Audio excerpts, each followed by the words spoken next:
नाज़रीन, DGISPR की press conference में छुपा हुआ असल पैगाम क्या है और किसको है, और फिर सबसे अहम बात जो मैं आज आपसे शेयर करने जा रहा हूं, जो बड़ी खबर है, जो ब्रेकिंग न्यूज़ होगी आपके लिए, वो ये है कि पाकिस्तान ने अफ़गानिस्तान के हवाले से अब फैसला कर लिया है। क्यों किया है, इसकी एक तारीख भी है, और वो क्या तारीख है, और फिर ये कि वो फैसला क्या है, क्या मराहिल हैं, पहले क्या होगा, फिर क्या होगा, और फिर ये कि ये जो तालिबान के अमीर मुत्तकी वहाँ भारत में बैठे हुए हैं हमारे दुश्मन की गोद में, तो क्या खिचड़ी पक रही है, और फिर इसके नतीजे में क्या होने वाला है, मियाँ ताहिर।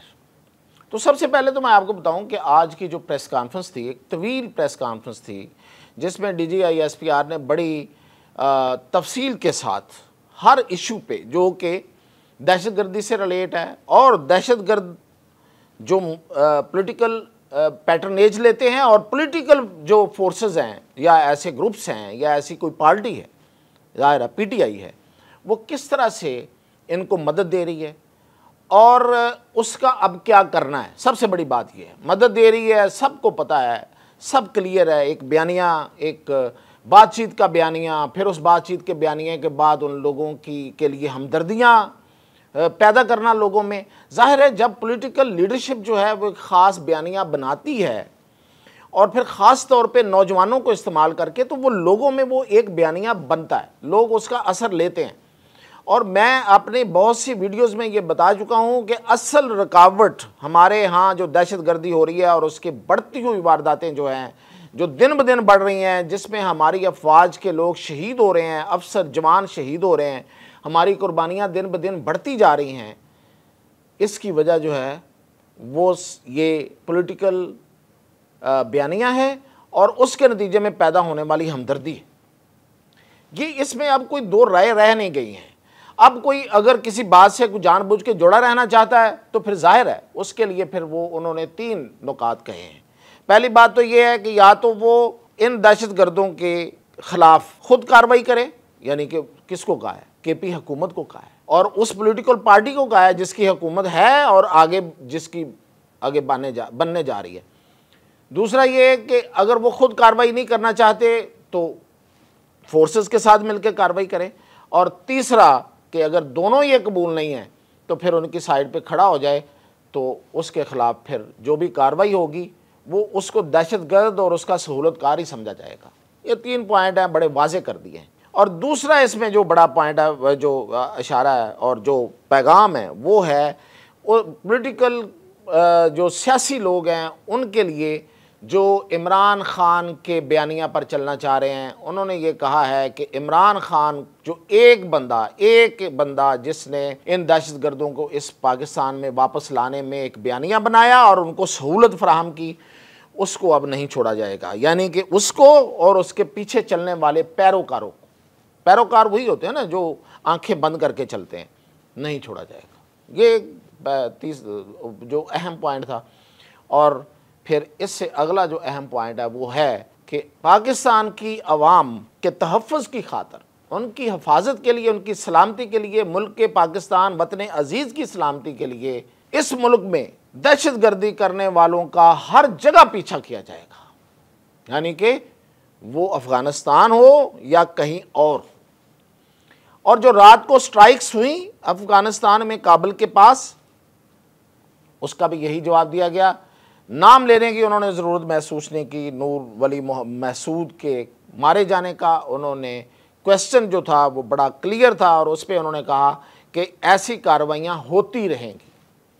मतलब ये है कि ये हुआ है, मार दिया हमने, और इससे आगे भी हम जाके मारेंगे, वो चाहे कोई कहीं भी जाके छुपा हो। अफ़गानिस्तान अगर उनको पनाह देगा तो फिर उनको नहीं छोड़ा जाएगा। वो जहाँ भी जाके छुपेंगे, वो बेशक उनकी गोद में जाके बैठ जाएं, वो काबुल में सदारती महल में भी बैठा होगा तो उसको नहीं छोड़ा जाएगा। ये है असल में पैगाम। और ये मैं आपको असल ख़बर भी देना चाह रहा हूँ इसमें कि पाकिस्तान ने अब फैसला कर लिया है कि ये जिस कदर हमें तंग करना था अफ़गान हुकूमत ने, वो कर लिया। अब हम अफ़गान हुकूमत को, ठीक है उन्होंने अभी भी लफ्ज़ ब्रदरली कंट्री कहा है, लेकिन असल में अफ़गान हुकूमत अब ब्रदरली हुकूमत नहीं है, कंट्री हमारा ब्रदरली है, वो हुकूमत हमारी बरादराना हुकूमत नहीं है, वो कोई हमारी हमसाया हुकूमत नहीं है। हमारी हमसाया तो हमसाया ही है, मतलब उस तरह का जो जिससे ताल्लुक़ होते हैं, और वो कोई हमारी इस्लामी भाई नहीं है। इस्लामी भाई तो वही होता है ना जो फिर इस्लाम की बिना पे, मज़हब की बिना पे, दीन की बिना पे एक ताल्लुक़ कायम करता है। और जब वो यहूद हनूद की गोद में जाके बैठे तो वो इस्लामी भाई नहीं होता, वो हमारा दुश्मन होता है। और वो दुश्मन है। अमीर मुत्तकी कहाँ पे है इस वक्त? उनका वज़ीर ख़ारजा मौलाना सो कॉल्ड मुत्तकी, अमीर मुत्तकी कहाँ पे बैठा हुआ है? ये वो अमीर मुत्तकी है जिसके ज़ल्मे खलीलज़ाद के साथ यूं ताल्लुकात हैं, बल्कि ये इसके उसके साथ ख़ानदानी ताल्लुकात है। ज़ल्मे खलीलज़ाद कौन है? CIA का एजेंट, जो अमरीकी हुकूमत का एजेंट है, और वक्तन फ़क्तन वो यहाँ आके काबुल में दौरे करता रहता है। उसके साथ इसके फैमिली ताल्लुकात, और इसकी पूरी फैमिली जो है, इसके बच्चे जो हैं वो बाहर बैठे हुए हैं अमीर मुत्तकी के। और ये इस वक्त 8 रोज़ा दौरे पे पाकिस्तान के अज़ली दुश्मन, पाकिस्तान का मतलब क्या? ला इलाहा इल्लल्लाह, उसके ला इलाहा इल्लल्लाह के अज़ली दुश्मन भारत की गोद में बैठा हुआ है जाके। और वहाँ जाके इसने ये जो हमने अटैक्स किए हैं, उसको नहीं पता कि हमने किस पे अटैक किए हैं। उस दहशतगर्द पे किए हैं जो यहाँ पे दहशतगर्दी फैला रहा है। उन दहशतगर्द नेटवर्क को जाके निशाना बनाया है, जिनको ये तालिबान जो हैं ये सपोर्ट कर रहे हैं। और वहाँ पर वो बैठ के ये हमें ये कह रहा है कि हम इसकी मजम्मत करते हैं, और उनको सबक सीखना चाहिए। किससे? रूस से, अंग्रेज से, नेटो से? भाई सबक अफगानों को, इन तालिबानों को सीखना चाहिए। क्या भला सबक है? सबक ये है कि अगर यहां पे सोवियत यूनियन कामयाब नहीं हुआ तो वो आपकी वजह से नहीं हुआ, वो पाकिस्तान की वजह से यहां से भागा है। वो पाकिस्तान की ताकत थी जिसने उसको भागने पे मजबूर किया है। वो पाकिस्तान की इंटेलिजेंस और अफवाज थी और अवाम थी जिन्होंने उस जंग को लड़ा है, और उसको भुगता भी है बाद में। उसके नतीजे में आने वाले जो असला रेस थी, उसके नतीजे में आने वाला जो मनशियात का एक मुसीबत थी, एक अजाब था हम पे, एक लानत थी, उसको आज भी हम भुगत रहे हैं। और फिर जब अमेरिका आया है तो उसको भी हमने भगाया है।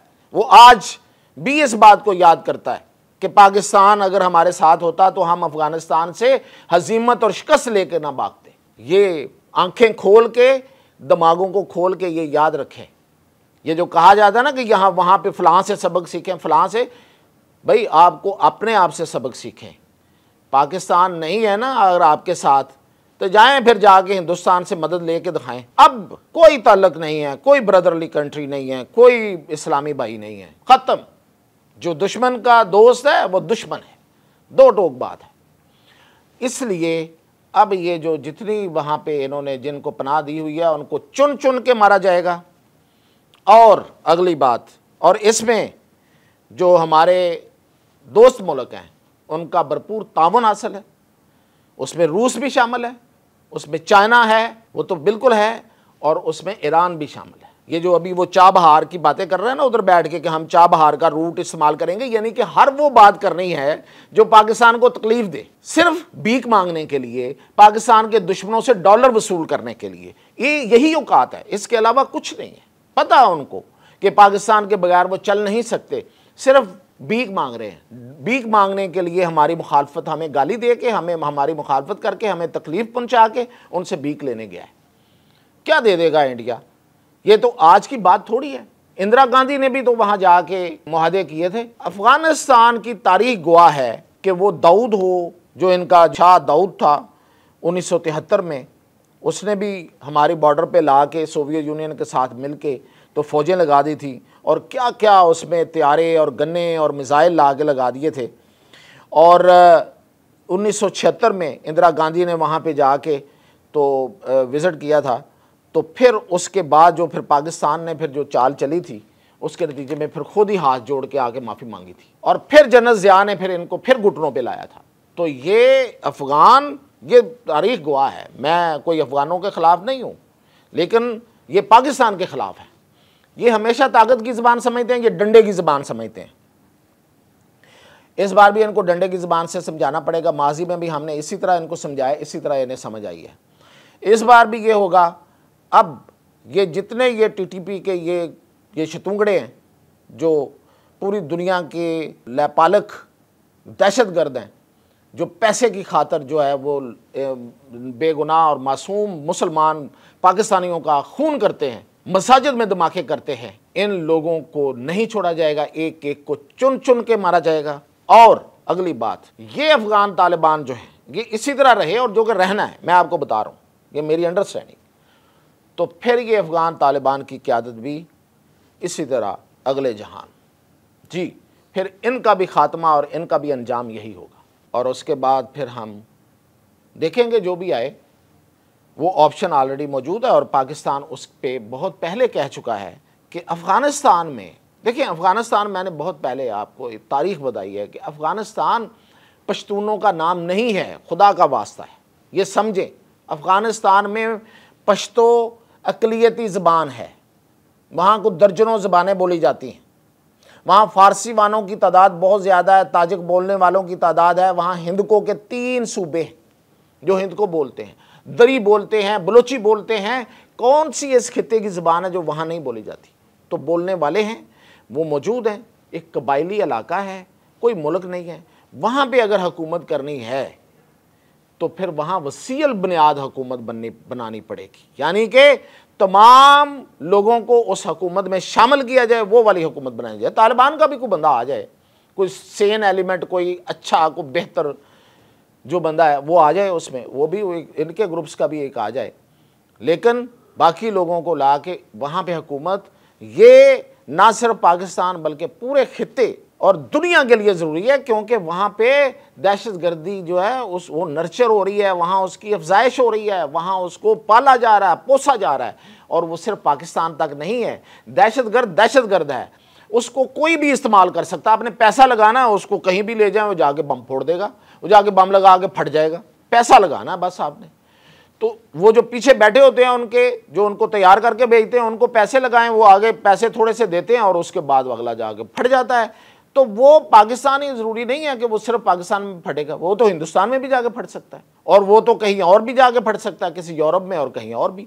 तो इसलिए पूरी दुनिया को एक होना पड़ेगा, और पाकिस्तान ने ये फैसला कर लिया है। अब यही है और ये इसी कोर्स पे चला जाएगा। और फिर ये कि खैबर पख्तूनख्वा में अब जिसने भी हुकूमत बनानी है उसको होश के नाखन लेने होंगे, वरना वो हुकूमत नहीं चल सकेगी। इजाज़त दीजिए।